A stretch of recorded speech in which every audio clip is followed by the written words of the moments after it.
मागच्या व्हिडिओमध्ये आपण घातांकाचे नियम पाहिले होते. आता पाहूया हे त्या घातांकावरची काही आणखी उदाहरणं. आता बघा, या ठिकाणी आपण एक नियम पाहिला होता की कोणत्याही संख्येचा घातांक 0 असेल तर त्याची किंमत नेहमी 1 मांडावी.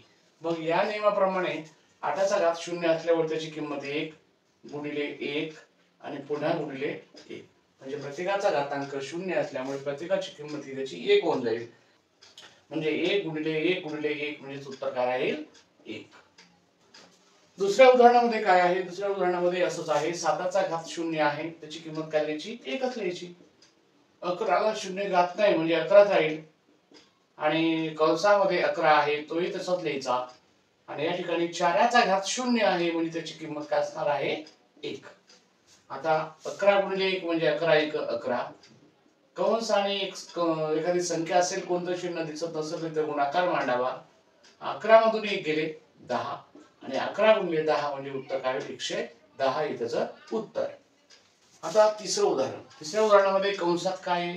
पाया समान आहे म्हणजे 2 गुणाकार आहे. मग आपल्याला माहित आहे गुणाकारामध्ये पाया जर समान असेल तर घातांक काही असो त्या दिलेल्या घातांकांची बेरीज करायची. मग हा नियम आपल्याला कंसात वापरावा लागेल. 2 पाया एकदा ठेवावा लागेल. 5 आणि 7 या दोघांची मिळून बेरीज करायची. 5 आणि 7 झाले 12 आणि कंसाच्या बाहेर सुद्धा काय आहे? 2चा घातांक 12. मग आपल्याला माहित आहे कोणत्याही दोन समान संख्या जर असतील आणि त्यांचा भागाकार असेल तर त्याचं उत्तर काय असतं? 1. हे आपण डायरेक्टली मांडू शकतो. आणि जर नियमाचा वापर करायचा असेल तर आपल्याला माहित आहे की भागाकार जर असेल आणि त्या ठिकाणी जर पाया समान असेल तर दिलेल्या घातांकांची आपल्याला वजाबाकी करावी लागते. मग या ठिकाणी आपण 2 पाया लिहिला, 12 वजा 12 लिहिलं. मग 2चा घातांक होईल 0 आणि आपल्याला एक नियम माहित आहे. नियम काय माहिती आहे की कोणत्याही संख्येचा घातांक जर 0 असेल त्याची किंमत नेहमी 1 असते.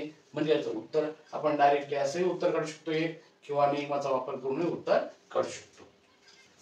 आता पुन्हा भागाकाराचा नियम वापरावा लागेल इथं की पाया जर समान असेल तर भागाकार असताना घातांकाची वजाबाकी करावी. 4 पाया समान आहे. 9 मधले हे 6 वजा करायचे. 4चा राहील घन आणि 4चा घन म्हणजे काय? 64 हे झालं त्याचं उत्तर.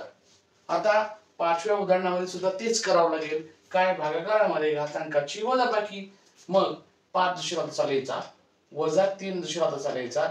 घातांकाच्या नियमाप्रमाणे जर भागाकार असेल तर घातांकाची वजाबाकी करावी, वजा लिहायचा आणि पुढचा घातांक सुद्धा वजाच आहे त्यामुळे त्याला ब्रॅकेट मध्ये लिहायचं.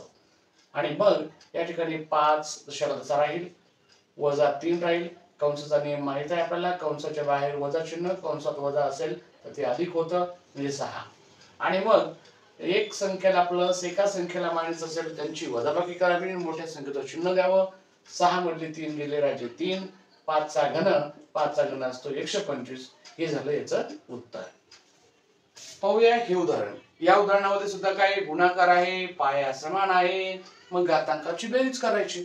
पाया एकदाच लिहायचा 3 लिहिला. घातांक 3/4 अधिक 9/4 यांची बेरीज करायची. आणि बेरीज करत असताना लक्षात येईल की पाया हा जसा तसा लिहून या ठिकाणी छेद समान आहे. छेद समान असल्यावर आपण अंशाची बेरीज असेल तर बेरीज करणार, वजाबाकी असेल तर वजाबाकी करणार. मग 9 आणि 3 होतील 12 आणि मग या ठिकाणी पाया लिहून 4 ने 12ला भाग जातो. 4 त्रिक 12 म्हणजे 3चा काय झाला? घन. 3चा घन म्हणजे काय असतो? 27. हे झालं त्याचं उत्तर. आता बघूया हे उदाहरण. या उदाहरणामध्ये काय? 6चा 0 घात. आपल्याला माहिती आहे कोणत्याही संख्येचा घात जर 0 असेल त्याची किंमत 1 असते. मग 1 मांडली इथं या ठिकाणी. आता या ठिकाणी आपल्याला हे माहित आहे की कोणत्याही संख्येचा घातांक जर निगेटिव्ह असेल त्याला जर पॉझिटिव्ह करायचा असेल तर त्याचा व्यस्त करावा लागतो. जो छेदामधला एक अंश द्यायचा आणि याला छेदामध्ये घेऊन याचा घातांक हा पॉझिटिव्ह करायचा. हा नियम आपल्याला वापरावा लागेल. आणि मग या ठिकाणी काय होईल की हा 1/6 लिहावा लागेल. 1 पॉझिटिव्ह झाल्यावर लिहायची गरज नसते. आणि या ठिकाणी सुद्धा 1 लिहायचा अंशात.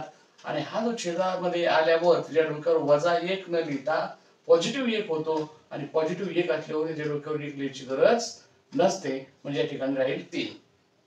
आता अपूर्णांकामध्ये बेरीज करत असताना छेद सारखा असावा लागतो. या 3 ने 6ला भाग जातो म्हणजे लसावी काय ठरला जाईल आपल्याला 6. मग या ठिकाणी 6 एक 6 मांडायचे. मग याचा छेद 6 लसावी 6 आल्यावर म्हणजे एखाद्या संख्येचा छेद आणि लसावी सारखा असेल तर त्याच्या अंशात काही बदल होत नसतो. एक दुसऱ्याला तसा मांडायचा. आणि या ठिकाणी काय होईल 3 दुणे 6. मग 2 ने याला गुणायचं अंशाला. मग 2 एक 2. आणि अशा प्रकारे 6 आणि 1 7 7 आणि 2 9. 9/6 दोघाला भाग जातो 3 ने. मग 3 त्रिक 9 3 दुणे 6 उत्तर होईल 3/2.